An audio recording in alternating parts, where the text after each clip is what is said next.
नमस्कार, आपके प्रिय कार्यक्रम संगम में आपका स्वागत है। दोस्तों, गुजरात हमारे देश के समृद्ध राज्यों में गिना जाता है, लेकिन इसका बड़ा इलाका आदिवासी क्षेत्र में आता है।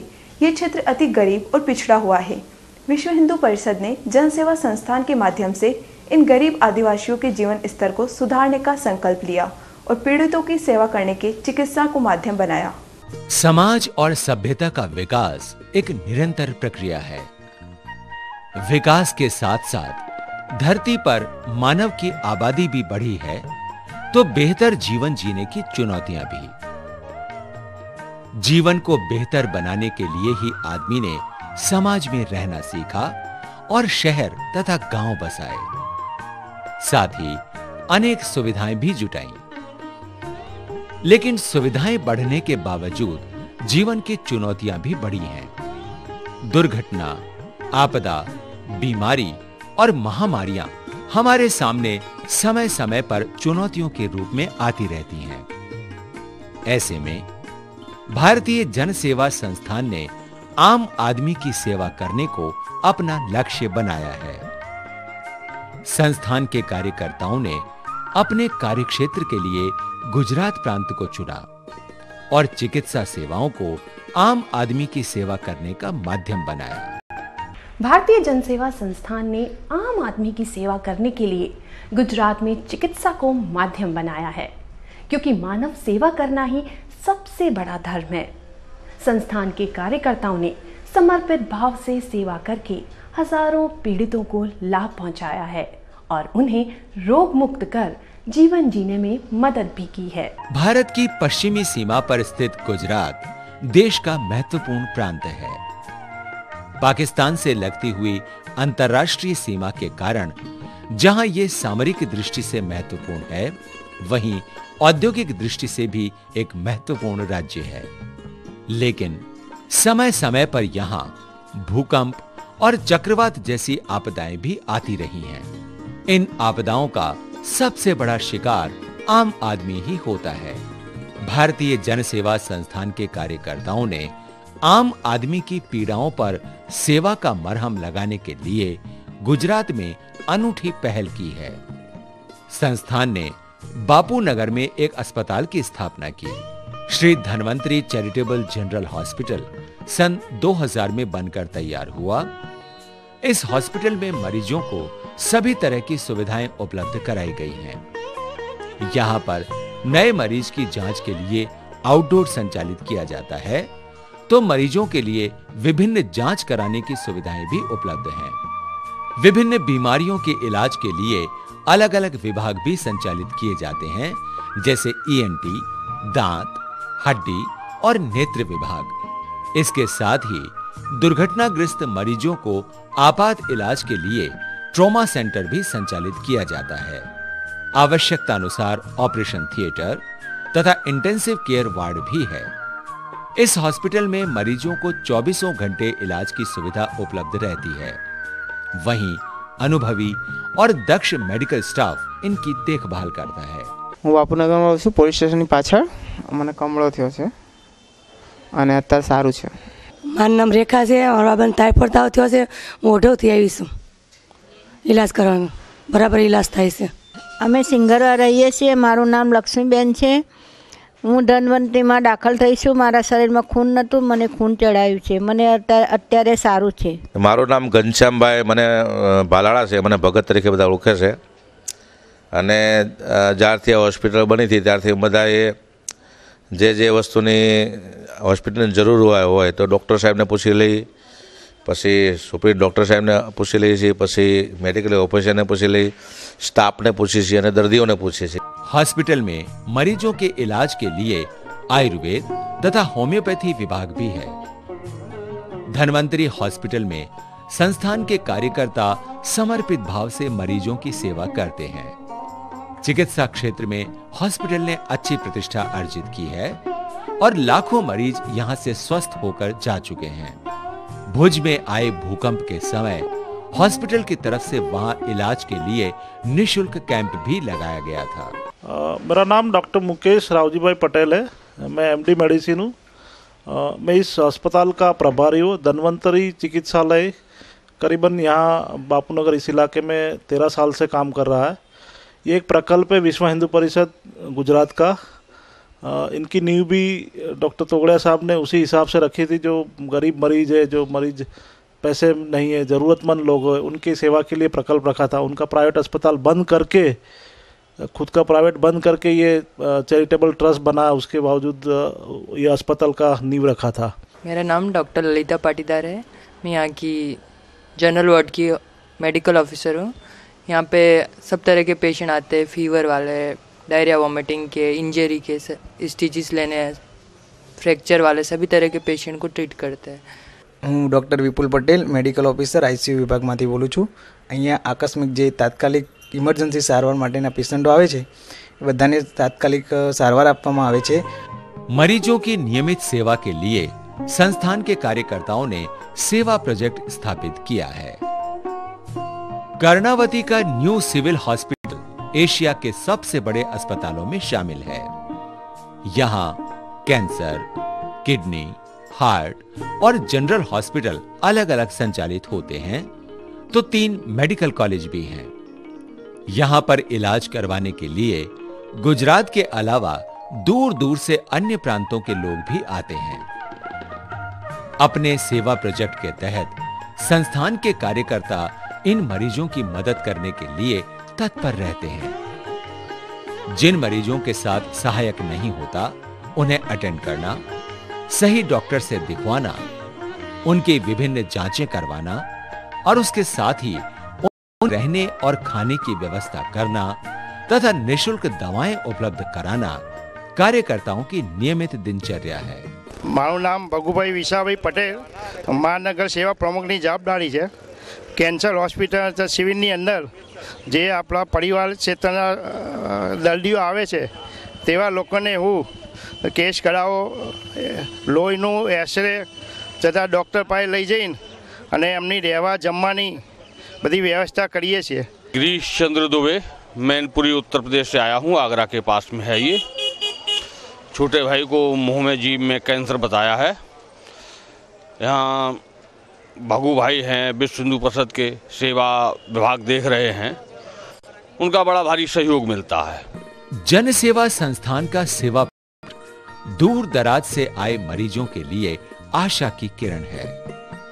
इस प्रोजेक्ट के तहत कार्यकर्ताओं की मदद से मरीजों का संघर्ष आसान हो जाता है। सेवा प्रोजेक्ट के तहत कार्यकर्ता एक माह में औसतन 400 मरीजों की मदद करते हैं। श्री भगुभाई पटेल घણા વર્ષોથી સિવિલ કેમ્પસમાં સેવા બજાવી રહ્યા છે। એમની સેવામાં અમારા કેન્સર હોસ્પિટલ ખાતે તો કોઈ પણ પેશન્ટ આવે બહાર સ્ટેટનું આવે કે આઉટસાઇડ પેરીફરી નાના નાના ગામડામાંથી આવે તો એને કોઈ અજાણ્યું હોય તો એને વ્યક્તિગત રીતના એનો સંપર્ક કરી ડૉક્ટર સાથે એને મિલાવી ડૉક્ટરની જોડે એનું કોમ્યુનિકેશન કરી એના લગતી જે કંઈ છે શરૂઆતમાં એને પૂરું માર્ગદર્શન હોસ્પિટલ ખાતે આપે છે। કારણ કે આટલી મોટી હોસ્પિટલમાં અજાણ્યા માણસ આવે ગરીબ ગામડાનો तो मुंझवई ना जाए। मरीज जब यहाँ से स्वस्थ होकर लौटता है तो उसकी जुबान पर बस एक ही आशीर्वाद होता है, सेवा प्रोजेक्ट चलता रहे और दिन दूनी तरक्की करता रहे। मानव आज विकास के नए नए आयाम स्थापित कर रहा है। मानव के इस विकास का मुख्य आधार है ज्ञान। ये ज्ञान हमें शिक्षा से मिलता है। शिक्षा हमें सूचना और ज्ञान देने के साथ साथ संस्कारवान भी बनाती है। लेकिन हमारे देश में बहुत बड़ा वर्ग आज भी शिक्षा से वंचित है। इसीलिए जनसेवा संस्थान ने शिक्षा को मानव सेवा के माध्यम के रूप में चुना। प्रतिष्ठान ने संकल्प लिया कि वो शिक्षा को समाज के उस वर्ग तक पहुंचाएगी जो सुविधाओं के लिहाज से समाज के अंतिम छोर पर है। संस्थान ने शिक्षा के साथ संस्कारों को जोड़कर उन्हें बेहतर नागरिक बनाने का लक्ष्य रखा, ताकि उन्हें समाज और देश की मुख्य धारा से जोड़ा जा सके। संस्थान ने अपने अभियान के लिए देश भर में उन स्थानों का चयन किया जहां दूर दूर तक सरकारी स्कूल तक नहीं थे। इन क्षेत्रों के बच्चों ने कभी स्कूल का नाम तक नहीं सुना था। ऐसा ही एक क्षेत्र है गुजरात का वनवासी क्षेत्र। भारतीय जनसेवा संस्थान ने समाज के वंचित तबके तक शिक्षा का प्रसार करने के लिए गुजरात के वनवासी क्षेत्रों को चुना है। संस्थान के कार्यकर्ताओं ने इस क्षेत्र के बच्चों को शिक्षित करने के साथ साथ संस्कारवान बनाने का भी संकल्प लिया है। साथ ही ये भी सुनिश्चित किया कि शिक्षा की गुणवत्ता में कोई भी समझौता नहीं हो। संस्थान का लक्ष्य था कि ये वंचित बच्चे भी पढ़कर देश की मुख्य धारा में अपना योगदान प्रदान करें। गुजरात के उत्तरी हिस्से में राजस्थान और मध्य प्रदेश से लगा हुआ क्षेत्र घने जंगलों से आबाद है। प्रकृति इस क्षेत्र पर मेहरबान है। यह क्षेत्र वनवासी क्षेत्र कहलाता है और यहाँ के निवासी जनजातीय। घने जंगल के बीच अलग थलग रहने वाले यहाँ के निवासियों का जीवन भी वनों पर ही केंद्रित है। इस क्षेत्र में आवागमन के लिए ठीक से सड़कें भी नहीं है। जन सेवा संस्थान के कार्यकर्ताओं ने शिक्षा से वंचित इस क्षेत्र में शिक्षा का अलख जगाने का संकल्प लिया। यहाँ पर शिक्षा के आंदोलन की नींव सन 1971 में रखी गई थी। प्राथमिक स्तर से शुरू होकर यहाँ के विद्यालय अब माध्यमिक और उच्च माध्यमिक स्तर तक की शिक्षा दे रहे हैं। इस क्षेत्र में प्रतिष्ठान के विद्यालयों ने बच्चों के जीवन में शिक्षा का प्रसार किया और उन्हें संस्कारवान नागरिक बनाने में अपना योगदान दिया। मेरा नाम दामोद जितेंद्र कुमार हिम्मतलाल है। मैं डोईए वणिगर विद्यालय पाल में धोरण 10 में अभ्यास करता हूँ। हमारे शाला में कंप्यूटर भी का अभ्यास कंप्यूटर के अभ्यास देते हैं। इसमें इंटरनेट के सब सुविधा हमारी शाला में हमको देते हैं। અહીંયા હું 12 આર્ટ્સમાં અભ્યાસ કરું છું। અહીંયા અમારે રહેવાની તથા જમવાની પૂરેપૂરી સુવિધા મળે છે। અહીંયા અમને ગમે છે। અમારે કોઈ તકલીફ નથી ને અહીંયા સારી વ્યવસ્થા મળે છે। છાત્રાલયમાં મને રહેવા તથા જમવાની સારી સગવડ છે। અહીંયા બાથરૂમ તેમજ સંડાસની પણ સારી સુવિધા, પ્રાતઃવિધિ માટે પણ સારી સુવિધા છે। મને અહીંયા બહુ જ ફાવે છે। હું 12 સાયન્સ એમાં અભ્યાસ કરું છું। મારું નામ નાયબ પ્રદીપ કુમાર કનૈયાલાલ, ગામ રાણા, તાલુકો કડી, જિલ્લો મહેસાણા। હું અહીંયા છેલ્લા 4 વર્ષથી રહું છું। અહીંયા તમામ પ્રકારની સુવિધા મને મળે છે। મારું નામ રાઠોડ અભિષેક કુમાર જૈનભાઈ છે। હું ખંભાત તાલુકાના નાના કલોદરા ગામમાંથી આવું છું। હું આ ભારતીય જનસેવા સંસ્થાન સંચાલિત ડૉક્ટર આંબેડકર સંસ્કારધામ સ્કૂલમાં ભણું છું। અહીંયા સારા એવા શિક્ષકો છે, તે અમને સારું એવું અભ્યાસ કરાવે છે। હું દાહોદ જિલ્લામાંથી આવું છું। આ સ્કૂલમાં સારું ભણવાનું અને સારા શિક્ષકો છે। આ સ્કૂલમાં સ્પોર્ટ હોસ્ટેલ છે। અહીંયા સ્પોર્ટમાં હોકી, ફૂટબોલ, ખોખો, કબડ્ડી એવી અનેક રમતો છે। મારું નામ શોભિત કુમાર ભૈલાલભાઈ છે। શ્રી આંબેડકર સંસ્કારધામ વિરસદમાં હું ભણું છું। અહીંયા ખૂબ સારું ભણાવે છે અને અહીંયા શિક્ષકો પણ ખૂબ જ સારા છે। અહીં હોસ્ટેલ છે, ત્યાં અહીંયા ફ્રી લેતા નથી અને આ ખૂબ સારી સંસ્થા છે। અસ્તુ। ભારતીય જનસેવા સંસ્થાન દ્વારા સંચાલિત શ્રી આંબેડકર સંસ્કારધામ વિરસદમાં હું ભણું છું। મારું નામ જાદવ બ્રિજેશ કુમાર દિનેશભાઈ છે। અમારી શાળામાં માધ્યમિક શાળા છે 8, 9 ને 10। અમારા શિક્ષકો પણ સારા છે, તેમને સારું ભણાવે છે। અમારી શાળામાંથી દર વર્ષે રમતગમત પ્રત્યે પણ 22 જેટલા વિદ્યાર્થીઓ राज्य कक्षाएं जाए। हमारे स्कूल का शिक्षण बहुत अच्छा है। हमारे स्कूल जिम्नास्टिक में चैंपियन है। हमारे स्कूल में सब अच्छा शिक्षण मिलता है। हमारे साहब भी अच्छे हैं और हमको शिक्षण भी अच्छा है। यहाँ गुजराती, हिंदी सब विषय के अध्ययन कराते हैं। आज इस क्षेत्र में संस्थान के 12 से अधिक स्कूल लड़कों की शिक्षा के लिए चल रहे हैं। इन विद्यालयों में बच्चों को निःशुल्क शिक्षा दी जाती है तथा बच्चों के रहने के लिए छात्रावास भी है। इन विद्यालयों में बच्चों को पढ़ाई की सामग्री के साथ साथ ड्रेस भी दी जाती है और निःशुल्क भोजन भी उपलब्ध कराया जाता है। उत्तरी गुजरात की राजस्थान की सीमा से लगा हुआ साबरकांठा जिले का डॉक्टर वी.ए. पणिक्कर विद्यालय शिक्षा सेवा का अनुपम उदाहरण है। सन 1971 में स्थापित ये स्कूल इस क्षेत्र का सबसे प्रतिष्ठित स्कूल है। इस स्कूल में आसपास के 20 से अधिक गांवों के छात्र शिक्षा ले रहे हैं। स्कूल में बच्चों को विज्ञान सहित सभी विषयों की शिक्षा दी जाती है तो कंप्यूटर की सुविधा भी उपलब्ध है।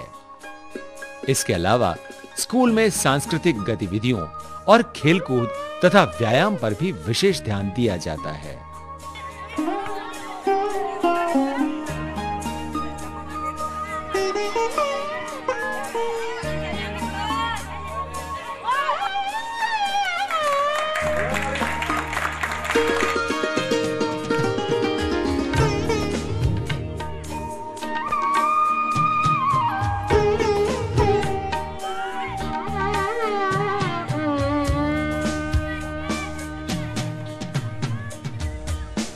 दुनिया बोले हाँ हाँ रे लोगो बोले तो बोलवा दईए, अपने शिवाजी नी भक्ति करिए।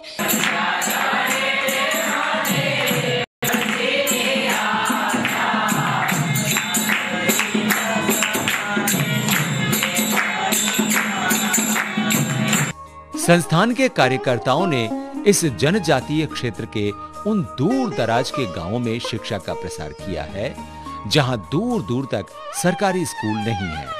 क्षेत्र में साबरकांठा के अलावा हतोस, वीरसर, पाल और नांदेड़ में भी संस्थान के विद्यालय गरीब और पिछड़े हुए बच्चों को शिक्षा दे रहे हैं। संस्थान के स्कूलों में बच्चे आराध्य देव की प्रार्थना के साथ दिनचर्या शुरू करते हैं और संस्कारवान बनकर अनुशासन का पाठ भी सीखते हैं। संस्थान के स्कूलों में नेत्रहीन बच्चों की पढ़ाई के लिए ब्रेल लिपि की शिक्षण सामग्री भी उपलब्ध कराई गई है तो स्वस्थ बच्चों को कृषि जैसी व्यवहारिक शिक्षा भी दी जाती है। दूर दराज के गांवों के बच्चों को रोज आने जाने में होने वाली असुविधा को देखते हुए संस्थान ने अपने स्कूलों के साथ छात्रावास भी संचालित कर रखे हैं। इन छात्रावासों में सभी जरूरी सुविधाएं उपलब्ध हैं। यहां रहकर बच्चे अपनी पढ़ाई तो करते ही हैं, साथ ही मिलजुल कर अनुशासन से रहने का पाठ भी सीखते हैं। अपनी विकास यात्रा में भारतीय समाज ने समय के अनेक पड़ाव देखे हैं। विदेशी आक्रांताओं द्वारा सैकड़ों सालों तक लगातार किए गए हमलों और शोषण के कारण समाज में अनेक छोटी बड़ी बुराइयां भी पैदा हो गईं। ऐसी ही बुराई थी बाल विवाह और पर्दा प्रथा। इनके चलते महिलाओं को घर के अंदर ही सीमित कर दिया गया। इसका सबसे बुरा असर पड़ा बालिका शिक्षा पर। दूर दराज के गांवों में तो बालिका शिक्षा का स्तर 0 के आसपास तक पहुंच गया। ऐसे में भारतीय जन सेवा संस्थान नई दिल्ली ने बालिका शिक्षा के प्रसार को अपना लक्ष्य बनाया और इसके लिए गुजरात के उन वनवासी क्षेत्रों को चुना जहां दूर दूर तक कोई सरकारी स्कूल नहीं थे। देश की पश्चिमी सीमा पर बसा गुजरात देश का एक महत्वपूर्ण राज्य है। यहां प्राकृतिक विविधता भी भरपूर है। एक तरफ समुद्र है तो कच्छ का रेगिस्तानी इलाका भी। इसी तरह राजस्थान और मध्य प्रदेश से लगा हुआ वनवासी क्षेत्र भी है। इन इलाकों में सुविधाएं बहुत कम हैं और जीवन बहुत जटिल। इन इलाकों तक पहुंचने के लिए सड़कें भी नहीं हैं। ऐसे में जन सेवा संस्थान ने ऐसे इलाकों की पहचान की जहां दूर दूर तक शिक्षा की सुविधा नहीं थी। बालिकाओं की शिक्षा के लिए शुरू में प्राथमिक विद्यालय खोले गए, जिन्हें बाद में क्रमोन्नत कर माध्यमिक स्तर तक का कर दिया गया। बालिकाओं के लिए छात्रावास बनाए गए। आज ये विद्यालय शिक्षा की अद्भुत मिसाल बन चुके हैं। मेरा नाम निर्मला बहन है। मेरे पिताजी का नाम राय सिंह भाई है। मेरे गांव का नाम सरापाड़ा है। मैं 10वीं कक्षा में पढ़ती हूँ। मुझे जानकी आश्रम में रहते हुए 3 साल हुए हैं। हमको पानी की सुविधा, बिजली की सुविधा सब अच्छी तरह मिलते हैं। मेरा नाम मोनिका बहन, मैं यहाँ 9वीं कक्षा में पढ़ती है। मुझे यहाँ रहते हुए 2 साल हुए हैं। यहाँ हमको यज्ञ भी कराते हैं, उसमें हमें आहुति देने का मौका मिलता है। नर्मदा जिले के डोडियापाड़ा गांव में 10 साल पहले जानकी आश्रम के नाम से स्कूल शुरू किया गया। आज ये माध्यमिक स्तर का विद्यालय बन चुका है। इस स्कूल में आसपास के 3 जिलों की 7 तहसीलों के 72 गांवों की बालिकाएं पढ़ रही हैं। प्रकृति के सुरम्य वातावरण के बीच बनाई स्कूल बालिकाओं की शिक्षा के साथ साथ उनके सर्वांगीण विकास पर भी ध्यान देता है और उन्हें अनुशासन सिखाने के साथ साथ भारतीय संस्कार भी सिखाए जाते हैं।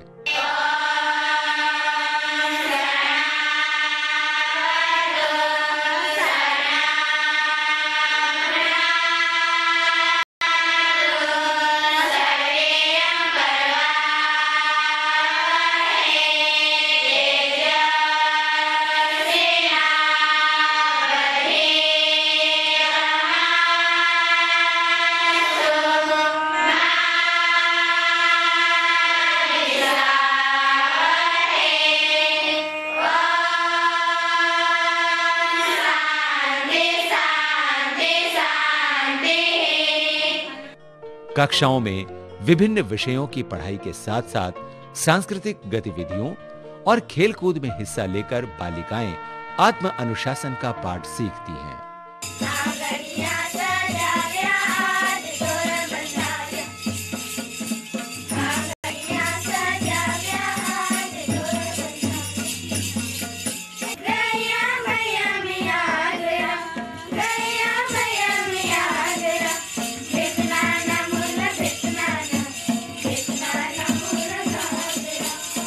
स्कूल प्रांगण में एक गौशाला भी है। गायों के दूध का उपयोग बालिकाओं के भोजन में होता है और गाय के गोबर से जैविक खाद बनाकर खेती की जाती है। इस खेती से ही फल, सब्जी आदि प्राप्त कर छात्रावास की भोजन व्यवस्था की जाती है। इस तरह से ये स्कूल प्राकृतिक रूप से आत्मनिर्भर है और छात्राओं को प्राकृतिक जैविक चक्र का व्यवहारिक पाठ भी पढ़ाता है।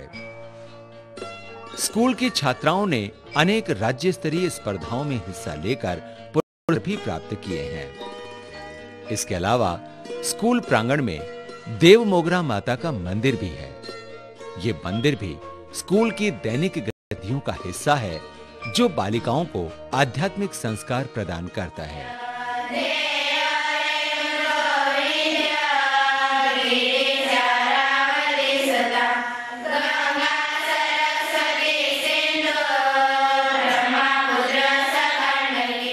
ये जानकी आश्रम जब मैं यहाँ पर घूमती थी तो यहाँ की आवश्यक लोगों की कि एक कन्या छात्रावास हमको चाहिए, और लड़कियों के लिए हमने कन्या छात्रावास 20 लड़कियों से शुरुआत की।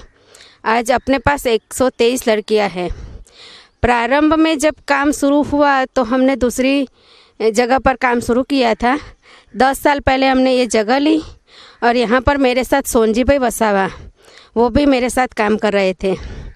आज 10 साल में हमने छात्रावास के बजाय गौशाला, हनुमान जी का मंदिर, देव मोगरा माता का मंदिर, उसकी भी स्थापना यहाँ पर की है। हमारे स्कूल में 3 साल से जो TLM और पढ़ाने की जो और संगीत का साधनों है वो 2 साल से पूर्ति है और शाला का मैदान भी बालकों के लिए और भोजन व्यवस्था अच्छी है। हमारी लवकुश आश्रमशाला है, इसमें 130 बच्चे हैं अभी। वो सब बच्चे पढ़ने के लिए आते हैं और भोजन सब देते हैं सुबह में और शाम को, और सुबह में भोजन देते हैं तभी भोजन मंत्र बोलते हैं, और सुबह में जब उठने के लिए उठते हैं तभी दातन पानी करके सब बच्चे कसरत करके और स्नान करके पढ़ाई में बैठ जाते हैं, और सुबह में भी शाम को भी 8 से 10 तक पढ़ाई के लिए बैठ जाते हैं। जन सेवा संस्थान के सतत प्रयासों से इन दूरस्थ इलाकों की बालिकाएं न केवल शिक्षा से जुड़कर संस्कारवान बनी हैं, बल्कि उनका जीवन ही बदल गया है। संस्थान ने भूकंप पीड़ित अंजार क्षेत्र में भी बालिकाओं के लिए स्कूल संचालित कर रखा है, जहां 40 से अधिक बालिकाएं पढ़ रही हैं। तो संतरामपुरा तहसील के नाना नटवा गांव में भी ऋतंभरा कन्या आश्रमशाला संचालित की जा रही है। इस स्कूल में 160 बालिकाएं शिक्षा ले रही हैं। इन स्कूलों में आदिवासी समाज से आए गरीब बच्चों को न केवल निःशुल्क शिक्षा दी जा रही है, बल्कि उनके भोजन आदि की व्यवस्था के साथ साथ उन्हें संस्कारवान बनाने का काम भी पूरी निष्ठा से किया जा रहा है। मारो नाम वसा शांतिलाल भाई गुलाब सिंह भाई, हूँ रहूँ देव मोगरा। મારી સિસ્ટર ડેડિયાપાડા જાનકી આશ્રમ શાળામાં ભણે છે। એમને બધી રીતે સુવિધા મળી રહે છે, અભ્યાસની દ્રષ્ટિએ રહેવા જવામાં બધી રીતે સુવિધા મળી રહે છે, એથી અમે ખુશ છીએ। विश्व हिंदू परिषद की प्रेरणा से जानकी आश्रम डेडियापाड़ा ने बालिका शिक्षा के क्षेत्र में सेवा का अनुपम उदाहरण पेश कर देश को एक मिसाल दी है। संगम में आज के लिए बस इतना ही। अगले हफ्ते फिर हाजिर होंगी, तब तक के लिए पूरी टीम की ओर से नमस्कार।